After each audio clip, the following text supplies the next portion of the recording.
Welcome to TGS, Transform, Grow, Succeed. This podcast is about your work as a caring professional and the ideas that we can share to elevate and expand what we do to ensure that those that we serve get the best of what we have to offer. My name is Dr. Tim Gravoy, he, him, his, Executive Director of TGS Educational Consulting, and I'm really pleased to introduce Dr. Alan Cook to the show. Alan currently works within the Educational and Community Supports ECS Research Unit in the College of Education at the University of Oregon. And it's an organization that provides support to over 25,000 educational organizations around the world who are implementing positive behavioral interventions and supports. So additionally, a big part of Dr. Allen's work is to support access to various web-based applications, which allow schools to collect, monitor, and use fidelity and outcome data related to school-wide discipline and behavior support systems. In his current position, Alan is leading the training team, designing professional development and delivering training opportunities for educators across the world. And after graduating from the University of Oregon in 2008, he began his career as an educator in the elementary classroom, something that I did as well. I've been a great teacher in my heart always. We taught grades K to 6 in various classroom settings, ranging from direct instruction to Montessori, which is a range, my friend. My goodness, it's just wonderful. And you've built an extensive background using positive behavior intervention supports for classroom behavior management. You're also highly skilled in leading PD, designing curriculum and instruction, and student educator engagement.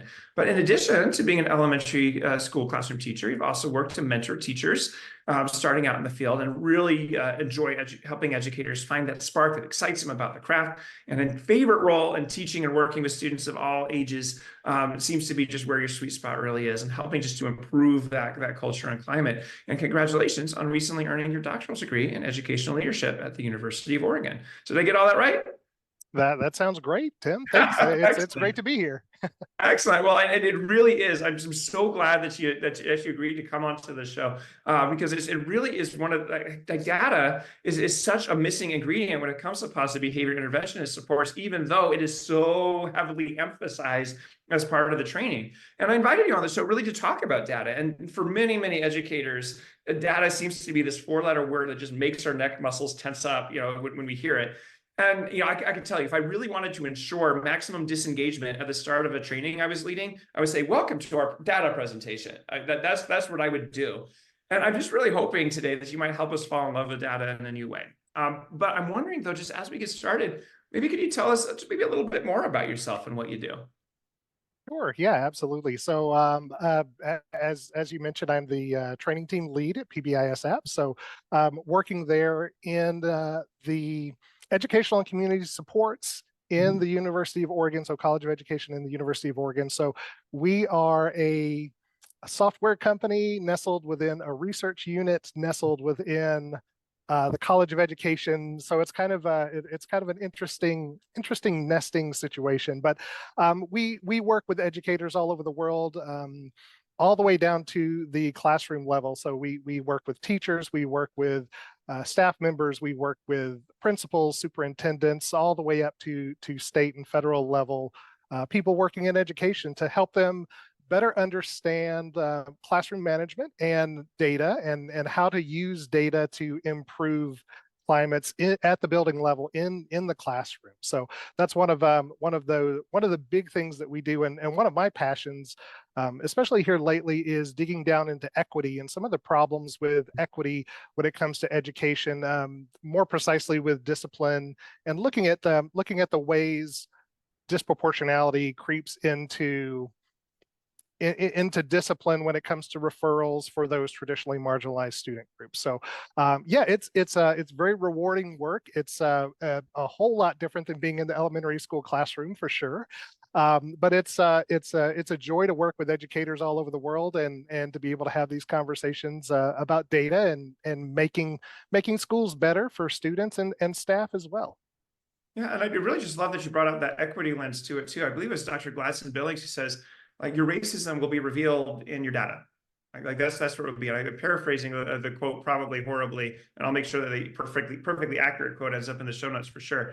But it definitely came from her, and it's definitely true that's where it will show up. And I do just think our sexism will also show up there. Our homophobia will also show up there in our data as well. And it's something I'm sure we'll get a chance to talk about at some point. But my goodness, is Swiss one of the fastest ways to uncover that? It really is. And so I wonder then, maybe that kind of goes to the next question is why do so many schools implementing positive behavior intervention supports use Swiss to work with behavior data when they've already got a school information system anyway? Yeah, that's a great question. There's a lot of different reasons. Well, one of the biggest reasons is just ease of use. It's a very straightforward, simple piece of software to use. It gets you into your data quickly at the building level. That will help you to make those decisions with your tier one team and your other tiered teams as well to help make those changes for your staff and students. It's very affordable when you look at the grand scheme of things. You look at some of the other applications that are out there that are may have a per student charge or things like that. Swiss is just a flat fee for the subscription. And there's also multi-tiered solutions. And so it's not, I know a lot of times people think of Swiss as just being Swiss, but we've got Swiss, we've got check-in, check-out Swiss for the tier 2 solutions. We've got iSwiss, which is our tier 3 solution. We've got PBIS evaluation, which pulls all of that information in with assessment, which is another free application that we have. So there's a lot of different positives for using Swiss. Swiss was created back in the late 90s, actually by Rob Horner, Dr. Rob Horner, who really wanted a way to dig down into the data at their school to make change, but there wasn't a solution. They were using paper pencil. There wasn't a software solution to help with that. And so he hired Seth May, who was a university student at the time, and they got together and they created Swiss back in, I want to say 1999. And over the next 10 years, check-in, check-out Swiss came out and iSwiss came out, and the rest is history. But to go back to your original question, one of the big reasons why schools use Swiss is that they see change in implementing database decision making using the data from Swiss. So just a really quick aside, was talking to a principal from Washington who they really tore all of their systems down. They started implementing PBIS with Fidelity. They started using Swiss and set up those systems and practices at their school. Within a year, they had cut their referrals in half. And then the next year, they saw a huge boost in their assessment data, which is kind of a neat side effect that we don't always think about. If you have less referrals and kids are in the classroom more, you have less behaviors. Teachers are able to teach more, and kiddos are able to learn more. And so that's again kind of a nice side effect. But I think having it that it's so easy to use, it's so easy to get to your data, and that you don't need any really special training. A classroom teacher could go in there and pull up the reports and get to exactly the data that you're looking for. I think those are all very beneficial reasons why a school would decide to use Swiss as well as an SIS. Yeah, and I just also want to let let my listeners know is that I absolutely do sell PBIS training as part of what I do, but I don't sell Swiss. I don't make any. There's no benefit to me if schools choose to elect to go with Swiss or not. But I will absolutely just say that I agree that the biggest reason to do it is that any other solution is going to cost gobs and gobs and gobs of money. And it's not going to get you to what you need to do. Like just you talked about schools going to pencil and paper to do that. I have schools with robust school information systems that are choosing not to use something like Swiss or PBIS apps, a very cheap, relatively inexpensive. I wouldn't call it cheap at all. It's really robust for what you get, I think, but an inexpensive solution. And it's like click, click, click, done. But if you don't have that, it really is essentially pencil and paper kind of going through this process. And it is laborious to get anywhere with it. And it sounds like one of the reasons to do it is just it works. What is it about the way that Swiss collects behavior data that just works? That like a typical school information system, it just won't in terms of doing PBIS. Sure. Yeah, absolutely. So this is a big I don't want to call it a myth that we're busting, but it's a big sort of misconception that you have to use either an SIS or you have to use Swiss, and you can't use both at the same time. When the truth of the matter is that both systems are extremely important. So you've got your SIS, which is typically district based. That's where you're going to store your attendance and your grades and your teacher evaluations and CBMs and maybe behavior too. But the main purpose for that SIS is for your district level decisions, for your state reporting, for policy, those sorts of things, which is fine. That's great. We need that data at the district level for all of those things. Swiss fills a need that the SIS doesn't necessarily provide. So Swiss will give you your behavior at the building level. It's up-to-date data. So you don't have to wait, you don't have to wait for the database to refresh to get the data from today. It's more detailed. So you get, not only do you get all of the information that you're looking for, but you get your perceived motivation. You can actually find out why the behavior keeps occurring. You can look at patterns in the behavior to do things today to stop the behaviors from happening preemptively, which is that's the name of the game. And the biggest reason is that Swiss is used at the building level for climate improvement. Sometimes it's very difficult to get to your data if you're at the building level, if you're using just an SIS at the district level. It's hard to use for teams. You have to think ahead. You have to say, okay, we need all of our reports because we're meeting on Friday. And so there's there's a go-between person. It may not be as detailed as Swiss, so you might not get the who, what, when, where, why, all of those different things that Swiss gives you for all of your different referrals. And then you also sometimes have double or triple entry. So we get this a lot too of people saying, well, we're writing them down on paper and then we're entering them into a Google Doc, and then that Google Doc has to go to our SIS, and then they have to enter it there, and then we have our state reportables, and that's a whole different process. One solution that we've actually seen here recently, which actually works really, really well, is that schools will use Swiss at the building level, and they'll also use the SIS at the district level, and they will export their data. So data integration. So Swiss can talk to a lot of different applications out there, but they'll export their data for their state reportables for their SIS. And so if you have like weapons or suspensions or things like that, so you're concentrating your reporting at the building level where you're going to get the most bang for your buck right there at the building level, but you're also taking care of that district level SIS, your state reportables, those sorts of things that, so you're holding up that end of the bargain, but you're also putting the data in the hands of the people that can use it and need it the most. So and actually is really something that's developed kind of relatively recently in the history of Swiss, but has been around for a few years now. Just that actually Swiss can communicate with many school information systems and talk to and sync in real time with those systems in some pretty powerful ways.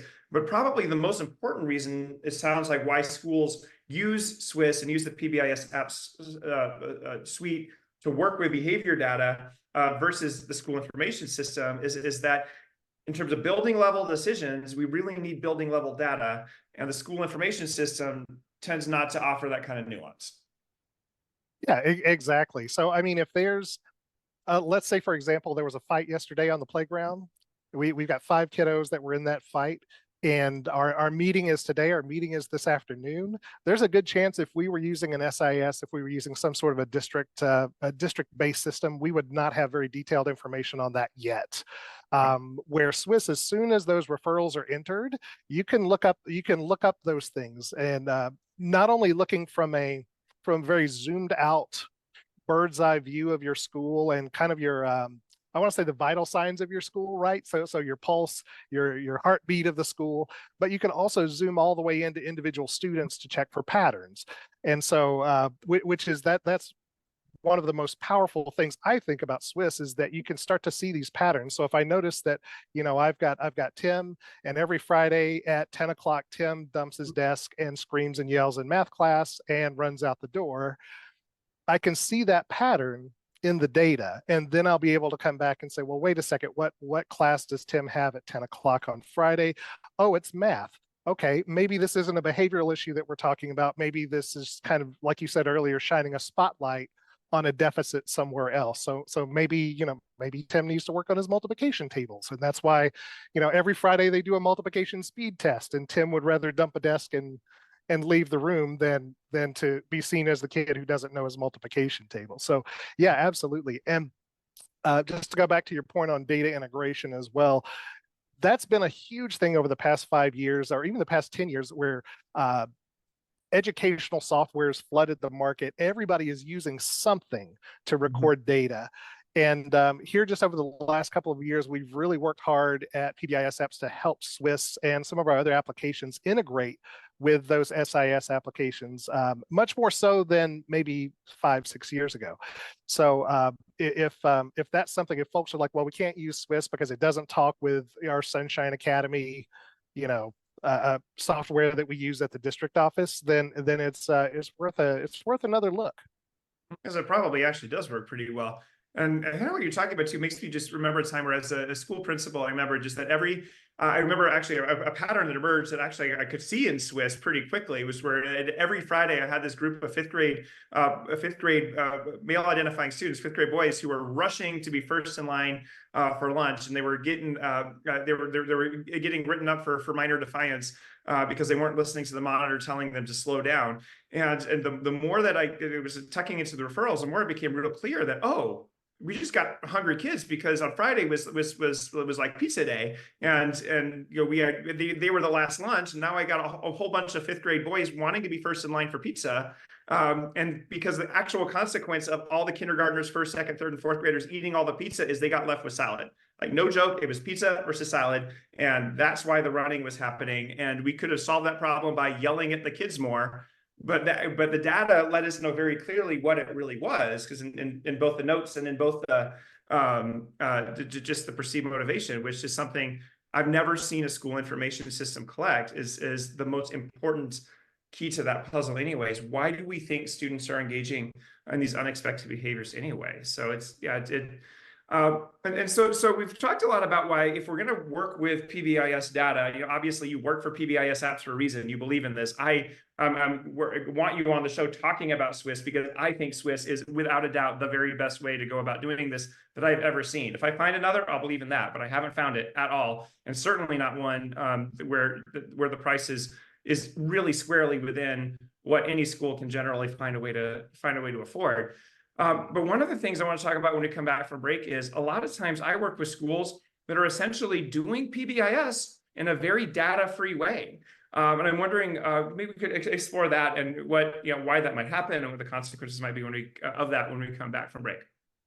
Sure, sounds great. PBIS Apps might be in the business of developing data systems, but they're on a mission to help you create the kind of educational spaces where everyone shows up excited to teach and eager to learn. With a team full of educators, trainers, school psychologists, families, and community members, you know that PBIS Apps cares about kids and holds nothing but love and respect for the work that teachers do. No matter our experience, our focus is clear.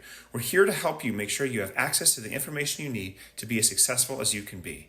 But big goals simply mean that we can do more than give you online applications to store and report your data. Everything we offer at PBIS Apps is based on research and offered at prices that work within the current realities of school budgets, namely free where we can and affordable everywhere else. Our webinars, blog posts, podcast episodes, live customer support, every video we film, manual we write, and tutorial we create, all of it is free to anyone who visits our website. And there's even entire applications that are free, because we believe schools should be able to assess their own PBIS implementation whenever they want. As members of the educational community, we are compelled to make our knowledge and expertise accessible.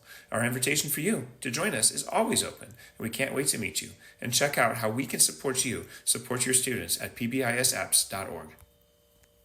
Well, welcome back. So, Alan, we were just talking a lot about the importance of data and why you believe in SWIS just as a really powerful resource for schools that we can tuck into patterns. We can really get to know what's going on, especially with perceived motivation. It's just an ease of use for us, like click, click, click, and in about 5 minutes, we know what's going on, provided our data is clean. So as long as our data is clean, in about 5 minutes, we got a real good sense of the problems that we want to solve. And on the other hand, school information system, if we want to get to that same level of detail, if it's even possible, is usually going to take us a lot longer time. And I've lived that out loud side by side with the schools that I work with in implementing positive behavior intervention supports. And so one of the things that I've noticed here in Southern Arizona and honestly throughout the country is that working with behavior data is much more emphasized than perhaps it was like 30 years ago. And especially just in terms of equity and discipline and all these other kinds of things that it's not as though schools are unfamiliar with the need to work with behavior data. Somehow I'm noticing though that data work, if it happens at all, often happens completely separate from everything that a school might be doing with PBIS. Like, well, they'll teach expectations. They'll even have a pretty decent matrix. They'll have a great way to recognize students for all the good that they bring to school. They'll even have a relatively decent accountability system in terms of documenting unexpected behaviors when they happen. But then it's like all of that, whatever gets documented, just kind of goes nowhere. It just kind of is done at that point, and PBIS happens in this sort of data-free way. I guess so? But before, so in my mind, like that matters a lot. But I'm wondering, just from your perspective, does it matter that that the school might choose not to centralize data in their PBIS practice? Yeah, it's absolutely crucial to use data in your PBIS systems. I mean, the use of data is core to PBIS itself. So what I see similar things to you, Tim, that I may talk to an administrator and they'll say, oh, we tried PBIS and it didn't really work for us. And my next question to them is, oh, really? How did you do it? How was your implementation? What were your TFI scores? How was your fidelity of implementation for PBIS? Because PBIS is one of the longest running research projects that has been vetted in education history. It works. And whenever I have somebody come to me and say, yeah, we tried it and it didn't work, I've got questions. And like you said, they may have all the good slips and all the posters, and they've got the mascot costume, and they've got all of the fun, positive things that go along with it. But without the accountability on the other end, and without the fidelity of adult implementation at the building, it falls flat. That's a big part of it. So, can you do PBIS without using data? I think it's impossible. It's really, data is at the core of PBIS. Not only the outcome data for your students, so not only are you looking at referral data and all of those different things, but you're also looking at fidelity data for the adults. So are the adults doing what it is that we said that we were going to do? Are we actually really doing PBIS the way that it was meant to be done? It's almost like I envision flying a plane blindfolded. So if you're a pilot and you're flying a plane, you have dozens of instruments, hundreds of instruments all the way around you. You've got this big giant windshield. You can see what's going on. You have data going into your face the whole entire time. But if you put on a blindfold, you lose all of that. And you can't see where you've been. You can't see where you're going. You can't see, is that a little hill in front of you or is it a giant mountain? And those are some of the same things that we see in education. If you can't see your data and you can't find those patterns, then you're helpless. It's like flying a plane blindfolded or throwing darts at a dartboard behind your back. Good luck hitting the target, because you're throwing resources at a problem hoping that something would work. By using data, you can really zero in, create those precise problem statements so that you know exactly what the problem is, the who, what, when, where, and the why, the perceived motivation behind it, so that you can attack that problem on the front end and have a much better chance of solving that problem. So just one quick aside, I was working with a school. They were, after 3 missed classes, the 3 referrals for skipping class, they were suspending their students. And so, and I said, well, how's that, kind of like the Dr. Phil thing, right? How's that working for you? Well, it's not, because our truancy is up and kids are skipping more than ever. And so we started breaking it down, and we, had that conversation of, what is the outcome if they skip class? Well, we send them home for a whole day because they're suspended. And so they realize that the outcome, right? Exactly. They realize that the outcome of the behavior, of the consequence, didn't really match up with why the behavior was starting in the first place, or the perceived motivation. It sounds like it behind it. matched up exactly why. I mean, it matched up exactly why is that I don't, for whatever reason, I'm electing not to be in class, and the consequence of not being in class is I get to be out of a lot of class. I love that example because Yeah. it really is one of those things where we accidentally, but quite intentionally, reinforce the thing we're trying to address. And the data, it was the data that shows it, and the data that because you might run into a person who wants consequences, who wants accountability. And I do want to have a long leisurely lunch with whoever was going around telling all these people that there's no consequences in positive behavior intervention support, because that's just not true. We simply want the consequences to work. And that's a database example of a consequence that was doomed to fail from the get-go. Yeah, absolutely. And I mean, to go back on something that I mentioned earlier with Tim flipping a desk in math class, a lot of the data, a lot of the patterns that we see in behavior kind of shine a light on other issues, right? So you might see issues in equity, you might see academic issues. Some of the behaviors that we see in class that are labeled as disruptive behaviors have nothing to do with behavior and more to do with academics. You know, you have kiddo that's frustrated because they're not reading at their grade level, and yet now they know they're on Friday they're going to have to stand in front of the class and read this passage in their book, you know. And so they're in their brain they have this sort of fight or flight thing of well, you know, if I you know, flip a bird and chew out the teacher, I can go outside or go down to the counselor's office or whatever, and I can get out of that situation. Because sometimes kiddos would rather be seen as the class clown or goofy or whatever than to have those academic deficits. But if you don't have data, you don't know.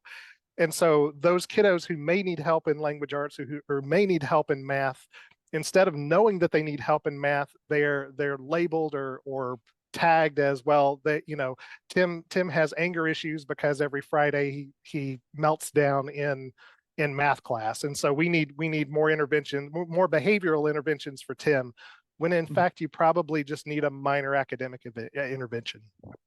Or at the very least, present Tim with a task he can do. You know, that at the very least. Brilliant. So I hadn't sent you this ahead of time, and I'm going to just ask you perhaps a spicy question then, kind of with that, because one criticism, I think, of the way that PBIS uses data so extensively on literally every single student in the school is that actually PBIS is just pseudo-surveilling students. That's really all it is, that we're just on our way to find every last example of unexpected behavior we can, so we can continue the school to prison pipeline as just as voraciously as possible. And that's a caricature of the criticism that I hear often, but it's not honestly that far off. That the data systems that we use in positive behavior intervention support are really just an opportunity to surveil students more closely. How might you respond to that? Sure. Yeah, no, I'm glad you asked. That's a great question. So a lot of schools that I work with have conversations very explicitly on the front end about which behaviors are we looking to record. If they are minor behaviors in the classroom that are classroom managed or staff managed, teacher managed behaviors, many schools don't record those at all. They think this is just an everyday thing. You know, a kiddo's tapping their pencil or is minor disruption. It's not even worth recording. If it becomes something that's a pattern, that's kind of the flag that goes up of, okay, this is something that I want to track. This is information that I want to see. This is data that I want to record so that I could see if there's a pattern in it, so that I could keep it from happening in the first place. So there's schools that go that route. Another point to this is that not only are you collecting all of this behavioral data on all of your students, but the data is extremely powerful when it comes to points of equity, disproportionality, when we're looking at those traditionally marginalized groups that may be targeted in sort of a school to prison pipeline scenario. So you're able to in Swiss and even whatever data you're collecting, if you're collecting demographic data on your students, you can very easily sort it to be able to see at what rate your different student groups are receiving referrals. And so while yes, I can see that viewpoint of we're surveilling students, we're getting all of this data on students. On the other side, we're also able to check our disproportionality in the way that adults deal with students. So again, in Swiss, I can go into the equity reports, I can go into the drill down tool, and I can within seconds see is there a particular student group that may be receiving referrals at an inequitable rate? And it's not just with race and ethnicity. I mean, those are the big ones that always get kind of the spotlight shined on them, but it can be, special education services or English language acquisition. There's gender is another one. If there's disproportionality in the system, then collecting data will help to shine a spotlight on that. So it sounds like perhaps a way to paraphrase all that is that, yeah, you totally could use a Swiss as a tool for surveilling students for the purposes of accelerating them through disciplinary processes. However, if that was the school's intent, the issue is really with their racism or their sexism rather than the frameworks of PBIS themselves necessarily. And however, just that equity lens does require us, are we implementing PBIS in a way that's accelerating those inequities? And data sure is a great way to solve that. There's a school that I worked with actually that I invited the principal actually on the show. So Cristela Cardenas would be a great one to check out, specifically because when I was going over their equity data, there was no disproportionality whatsoever in regards to behaviors from the students with IEPs, which is exceptionally unusual. And I know for a fact that most of their IEPs are actually students with behavior goals. So I was like, oh, how could you have essentially almost all of your students with IEPs have behavior goals, but there be no disproportionality? And that was just a delicious conversation because they were like, well, we looked at the data and we used it to solve problems. That is really what it boiled down to. I wonder, when do you run across examples like that where you actually see schools that have solved, those issues of inequity because of the data? Yeah, all the time. And we see, we see schools that they never knew that they had a problem. And in fact, we first talk with them, and they're like, "Oh, we don't have a problem with disproportionality. We're not racist." That's what a terrible thing, right? Yeah. But then when you actually look at the data paints a different picture, or the data paints a more accurate picture of what's going on there at the building. And Swiss it's a tool for collecting data and reporting out on data. And like you mentioned earlier, data is extremely powerful. You can use it for good or bad, and Swiss is set up to use it for good.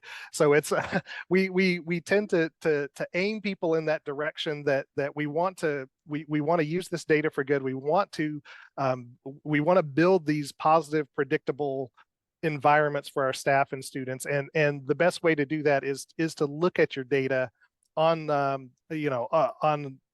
on a frequent basis so that we can see these patterns that pop up. But we see situations just like you had said, that they'll look and they'll say, wow, our suspensions for our kiddos who are on IEPs are way high. We need to fix that. How can we do that?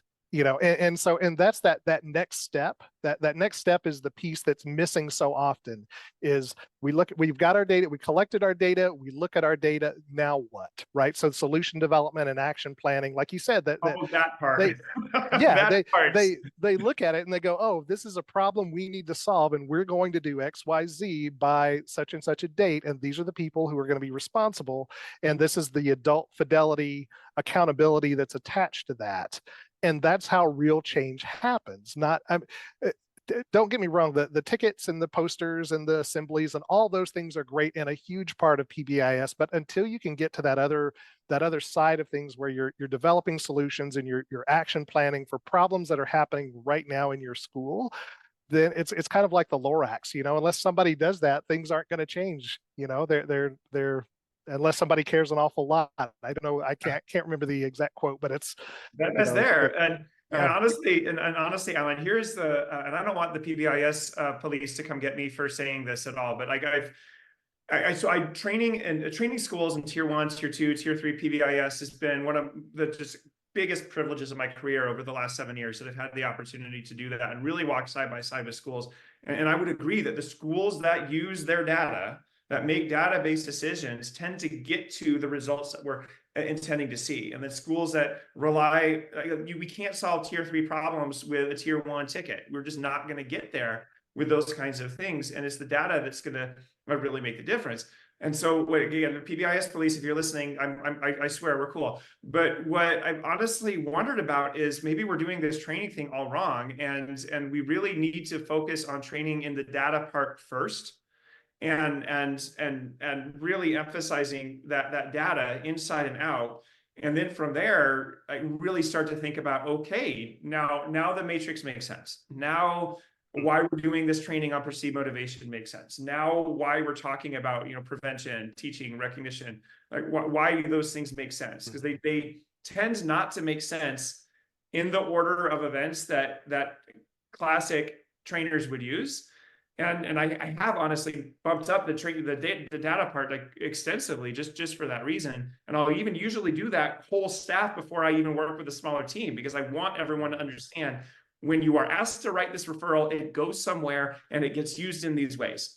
And that I don't know. I guess I'm wondering, like, because you do PD in this as well. I'm wondering how, kind of as you think about the scope and sequence, so to speak, of a tier 1 year, what might happen if this is how you use Swiss and this is how you drill down on your data was the very first training? Sure. Yeah. No. Data is a huge piece of it too, and I often hear from schools that say, "Oh, well, our triangle is upside down." Right. I don't know how often I hear that of we've got so many kids that need tier 3 services or tier 2 services that we don't have enough resources to help all the kids with all of the supports and all the needs that they have. And typically when that pops up, I'll ask them the question, how's your tier 1 implementation? Are you using data effectively across the board for your tier 1 implementation for the entire school, for every student in your school? Are you really doing PBIS the way it was intended to be? And more often than not, the answer is no. And for those exact same reasons, right? So they're not using data at tier 1 as effectively as they could be.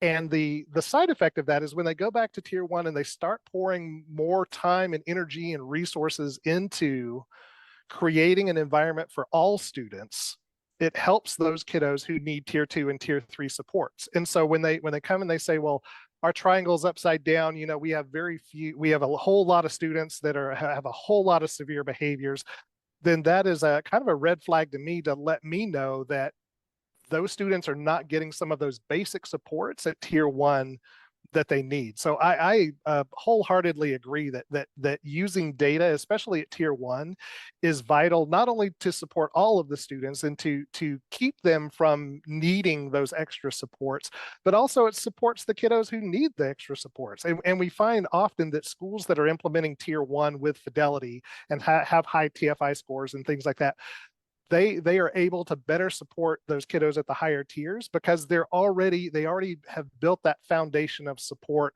at that fundamental level. And so it's not only for students, it's for staff too. So there's a hot take. The triangle goes for your staff as well. So you have green, yellow, and red, all of your PBIS triangle. But it really does. So you build in those supports from the ground up, and it helps everybody across the board.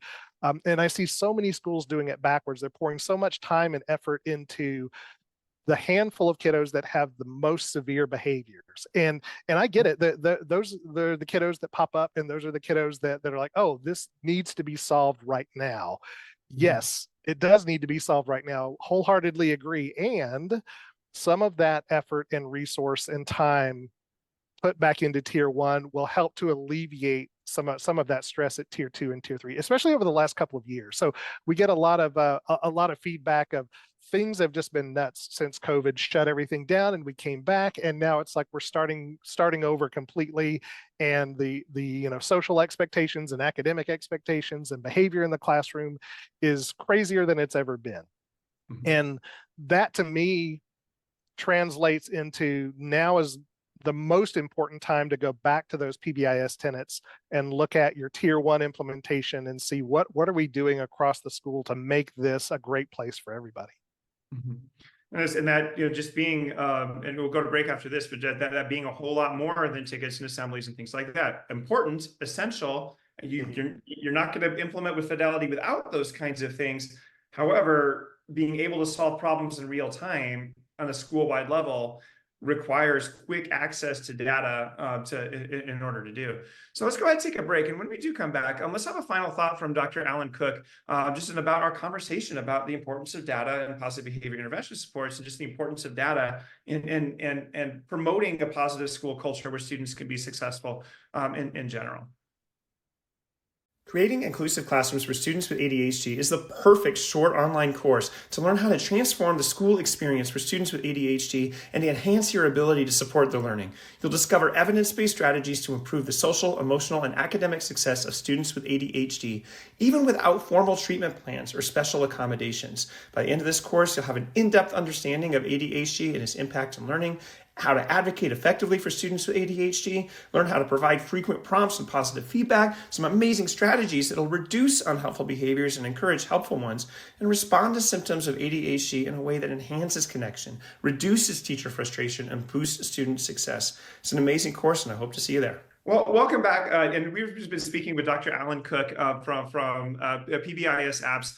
Is an amazing organization just based out of the University of Oregon that supports PBIS implementation in schools throughout the United States and honestly throughout the world. It's just been such a delicious conversation about data today. And one of the things about it is that if you're not using Swiss, you really have no idea how easy it is to do what we're talking about here. But I'm wondering, though, just in general, whether you're using Swiss or not, what might be your final thought, given all the ground that we've had to cover today? Sure. Yeah. So if you're not currently using your data for decision making, and I feel like this is kind of a big movement over the last decade or so, more and more schools these days are using data for decision making, and they're having really positive results with it. So if that's not something that you're doing, set those practices, start working on those practices and systems in your school to collect data consistently. So we want to collect it consistently across the board. So if there's a behavior in your classroom, Tim, you're going to write a referral for that. The same behavior in my classroom, I'm going to write the same exact referral. So conversations need to happen. Training needs to happen ahead of time for that sort of thing. And then look at the data. So it's not just enough to collect the data, because I run into schools all the time and they're like, oh no, we've got Swiss and we collect all the data. And then the conversation turns to, well, how do you use the data? Mm-hmm. Oh, well, we have a data analyst or we have a facilitator and they come around once every couple of months. No, you can get into Swiss and you can use that data as much as possible. Have those tiered teams to review the data for whatever program that you're using. So your tier 1 team, they should be looking at data for problem solving at least monthly, if not more frequently than that. Some schools that are meeting once every 2 weeks for their tier 1 teams. And then the same with your tier 2 and tier 3 teams as well. Find those precise problem statements for your big problems. So you might say, wow, the classroom or the cafeteria is crazy, or recess is insane, or dismissal is complete chaos. Really drill down into that problem and ask those questions so you can find out the who, what, when, where, and why those problems keep occurring, and then you can stop them. You can work to prevent those problems from happening if you know precisely what the problem is. And then once you get to that point, you can work on action planning, solution development, effective teaming. That's another side thing that we didn't even get to talk about was teachers generally don't come into the classroom or come into a school knowing how to have effective meetings. So if you haven't trained your staff on how to have effective meetings, chances are they don't know how to do that. And so there's a lot of different tips as team initiative. Administrators too, by the way. Oh, Because absolutely. we all as educators have a vast experience with highly ineffective meetings. But you're right. I'm sorry. I apologize to interrupt your own final thought, but I just want to just put it out there. Let's not put it all on teachers. Because I'll tell you what, it's just something that we run into with school leadership too, is that how to actually use time wisely isn't always as simple as we think. Sure. Yeah. And one of the previous schools that I worked with, one of the things that they did that was really effective is that their data analyst on Monday would send out precise problem statements from the data. So they would say, you know what, I'd look through the data. There's 3 problems that are kind of poking up. And these are the 3 problems we're going to talk about on Friday. Come to the meeting on Friday with solutions in mind for these 3 problems. So you meet, you take attendance at the meeting, you get started, you're looking at the data, and you're problem solving in 2 minutes, which is incredible. So you're saying, hey, I looked at that hallway problem that you sent out on Monday, and I've got 2 solutions that I think would work great. Perfect. That you're already off to a better start than 90% of the educator meetings out there that they go and they sit and they gripe about a certain student or they gripe about a certain staff member for an hour, and you leave thinking, well, that was a complete waste of that time. Yeah. So having those more effective meetings, and then I think just for one final thought, if you're not using Swiss, use something. I love Swiss. I've used Swiss for a long time, both in the classroom and also now at the University of Oregon working for PBIS apps. But I'm a huge data nerd to begin with.